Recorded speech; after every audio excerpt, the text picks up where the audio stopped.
The New York Times, no less, had written that Republican voters seem to be rebelling against any candidates with real governing experience, even if they've had successful governing experience.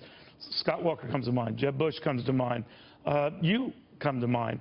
That no matter your track record, and you have an enviable one, it doesn't resonate in this flash and grab kind of media-driven, almost parade-like Neil, attention. I got to tell you, I don't agree with it, to tell you the truth. I mean, let's wait until the votes get counted. Well, two of those names, Governor, are out of the race as a result, and then not a single vote was cast. I'm not out of the race.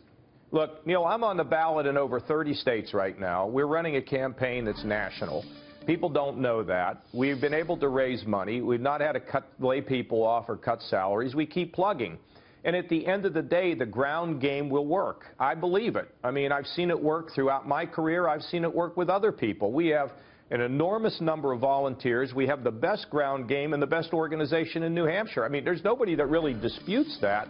So we'll see what happens come February 9th. And I think we're going to do very well. And, Neil, if we do well here and we come to story, because you'll be paying attention to me, I've got an excellent shot to become President of the United States and lead this country, give people a voice, grow the economy, and give people a sense that the future can be bright in America. Real quickly, sir, we'll be going to Charleston, South Carolina for the next debate, another Fox Business debate.